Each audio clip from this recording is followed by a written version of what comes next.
नमस्कार, आप देख रहे हैं न्यूज जब बोलेगा हिंदुस्तान और मैं हूं आपके साथ ज्योतिका। आइए रुक करते हैं खबर की ओर। शिव शक्ति एग्रीटेक द्वारा एमिलिया कोठी में किसानों की बैठक हुई संपन्न। बताए गए अधिक पैदावार के उपाय। शिव शक्ति के एग्रीटेक एरिया मैनेजर आनंद सीतापुर के रामकोट क्षेत्र इमलिया कोठी गांव में किसानों के साथ एक बैठक संपन्न करते हुए उन्हें कृषि कार्य संबंधित अनेकों जानकारियां दी।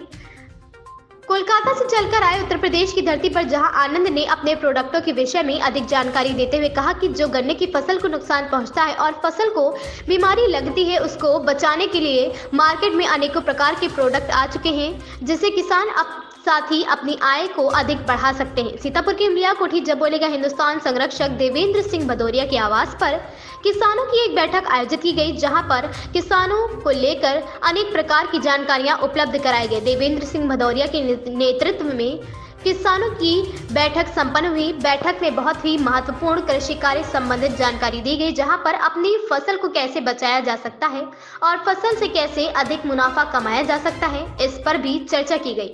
हमारे जब बोलेगा हिंदुस्तान संरक्षक देवेंद्र सिंह भदौरिया से एग्रीकल्चरल ऑफिसर से हुई खास बातचीत। हमारा जब बोलेगा हिंदुस्तान न्यूज चैनल कैसा लगा, कृपया कमेंट करके जरूर बताएं। चैनल को सब्सक्राइब, लाइक और शेयर करें। बेल आइकन दबाना बिल्कुल न भूलें। देवेंद्र सिंह भदौरिया की रिपोर्ट। नमस्कार दोस्तों, मैं हूं राजा करण सिंह और आप देख रहे हैं न्यूज जब बोलेगा हिंदुस्तान। आज उत्तर प्रदेश के जनपद सीतापुर के इमलिया कोठी में हम लोग मौजूद हैं, जहां पर कृषि संबंधित जानकारी दी जा रही है। तो हमारे बीच में आनंद मेहती जी हैं, जिन्हें केवल हम और आप नहीं जानते हैं, कृषि संबंधित लोग बहुत लोग जानते हैं। अगर कहा जाए तो हमारा भारत देश जो है 80% यहाँ पर कृषि होता है। यहाँ पर कुछ भी हो जाए, लेकिन आटा, दाल, तेल, चावल की हमें आवश्यकता पड़ती है। तो उसका कैसे उत्पादन आगे बढ़े और इन फसलों को हम कैसे बचा सकते हैं, इस विषय में जानकारी हमारे बीच में देंगे। तो आदरणीय, मैं सबसे पहले चैनल में बहुत बहुत स्वागत आपका है। जो कृषि संबंधित मामला है, हम अपने उत्पादन को कैसे आगे बढ़ा सकते हैं और जो बीमारियां हैं जो हमारी फसलों में लगती हैं, इसको कैसे बचा सकते हैं। इसके लिए सबसे पहले तो ये समझना चाहिए कि हम कोई भी फसल उगाने जाए उसके पहले सॉइल टेस्ट करना चाहिए। मिट्टी टेस्ट करने के बाद जब हम मिट्टी का क्या क्या पोषक तत्व का कमियां हैं, उसको कमियां के आधार में वो पोषक तत्व देना चाहिए। मूल रूप से आज कोई भी खेती करने जाए तो 17 पोषक तत्व का आवश्यकता होता है, जिसमें प्राकृतिक तत्व भी है, जिसमें मुख्य पोषक तत्व भी है, जिसमें द्वितीय पोषक तत्व भी है, जिसमें सूक्ष्म पोषक तत्व भी है।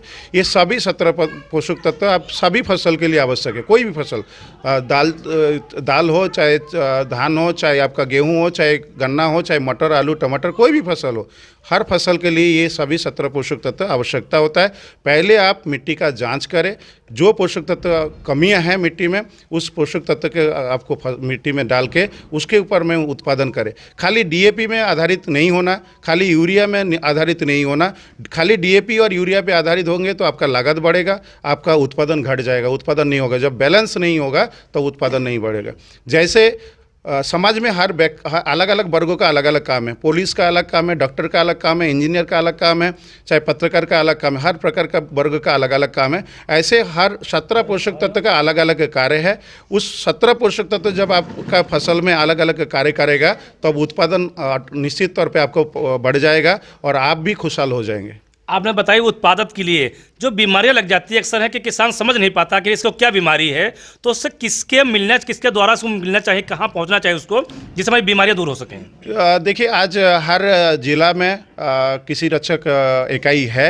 सरकार की तरफ से बहुत सारे चीज़ों के ऊपर में आपको जानकारी दिया जा रहा है और हमारे संस्था शिव शक्ति एग्रीटेक लिमिटेड, जो हर कार्यकर्ता हमारे उत्तर प्रदेश का 75 जिला में, सभी जिला में हमारे कार्यकर्ता है। किसान के पास जाते हैं, उनके फसल को देखते हैं, फसल में लगने वाला बीमारी क्या है, वो बीमारी के आधार में आपको दवाई बताते हैं। इससे आप उनके जानकारी के आधार में आप उसको इस्तेमाल करें तो आपको बेहतर रिजल्ट मिलेगा। इसके अलावा भी हमारे पास साइंटिस्ट लोग हैं। हमारे लखनऊ का कार्यालय में, हैदराबाद कार्यालय में भी साइंटिस्ट लोग हैं। वो लोग भी अगर हमारे जो फील्ड कार्यकर्ता के पास में कोई जानकारी का अभाव होता है, वो हम लोगों के पास जानकारी लेते हैं, हम लोग जानकारी उनको देते हैं, क्या देने से उसको इस्तेमाल होगा।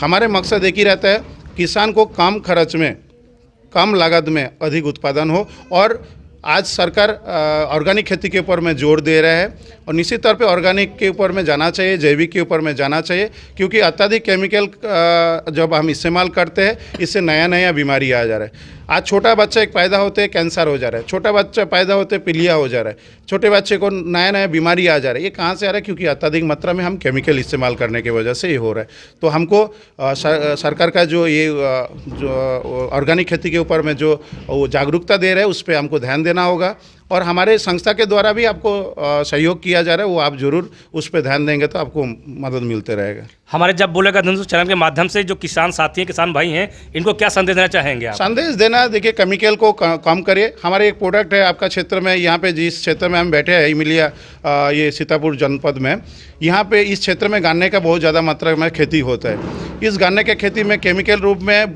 स्टेम बोरर के लिए, रूट बोरर के लिए बहुत कोराजिन, फटेरा जैसे बहुत केमिकल यूज करते हैं। बट पिछले साल हम लोग यहाँ पे बायोलॉजिकल में धरनी के नाम पे हम लोग स्टेम बोरर, रूट बोरर का दवाई इस्तेमाल कराए थे। यहाँ पे हमारे भदौरिया साहब है, उनको उनके खेती में भी इस्तेमाल कराए, तो बहुत ही अच्छा बेहतरीन रिजल्ट आया। तो आप लोग केमिकल से हट के भी खेती करेंगे भी तो आपको स्वस्थ पैदावार रहेगा, अच्छे पैदावार रहेगा। आपका परिचय हमारे दर्शक लोग जानना चाहते हैं। मेरा नाम आनंद माइती, मैं रीजनल मैनेजर हूँ शिव शक्ति एग्रीटेक लिमिटेड से। मैं मूल रूप से तो कोलकाता का निवासी हूँ, बट मैं आपका उत्तर प्रदेश में पिछले 15 साल से सेवा दे रहा हूँ किसान लोग।